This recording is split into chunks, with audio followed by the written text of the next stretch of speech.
मतदान सुद्धा प्रवेश केला, काय कारण? शहरामध्ये जी काही घराणेशाही चालली होती त्याला कंटाळून आणि राष्ट्रवादी काँग्रेसचा झंझावात पाहून माझे मित्र श्री संजय चव्हाण यांनी स्वतः उमेदवारी दाखल केली होती, परंतु आमची विनंती आणि त्यांना देखील लक्षात आलं की शहराच्या विकासासाठी राष्ट्रवादी काँग्रेसची आवश्यकता आहे। या भावनेने त्यांनी प्रभाग 10 मध्ये आपला पाठिंबा राष्ट्रवादी काँग्रेसला दिला आणि राष्ट्रवादी काँग्रेसमध्ये प्रवेश देखील केला। मी मनापासून संजय रावांचं अभिनंदन करतो, राष्ट्रवादीमध्ये स्वागत करतो।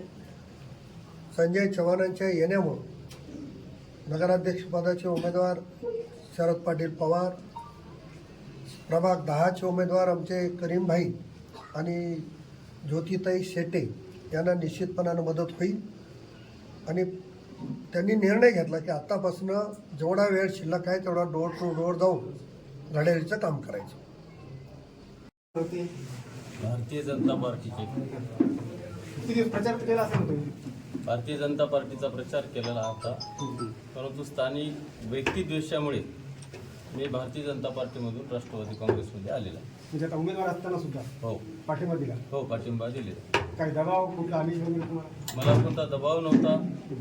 स्थानिक प्रश्नाच्या बाबतीमध्ये होत असलेल्या एखाद्या व्यक्तीचा द्वेष हे मुळात माझ्या तत्वात बसत नाही, म्हणून मी त्याच्यापासून 4 हात लांब राहण्याचा निर्णय घेतला।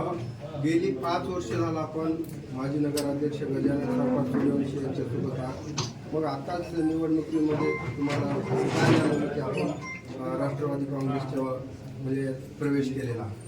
ते म्हणजे माझे पूर्वी बी मित्र होते, आताही मित्र आहेत, यापुढेही मित्र राहतील। व्यक्तिद्वेषाच्या स्थानिक प्रभागामध्ये चाललेल्या ज्या घडामोडी होत्या त्या घडामोडी मला सहन न झाल्यामुळे मी इकडे येण्याचा निर्णय घेतला। कोण व्यक्ती जे तुमचा द्वेष करतात त्याचं नाव घ्या ना।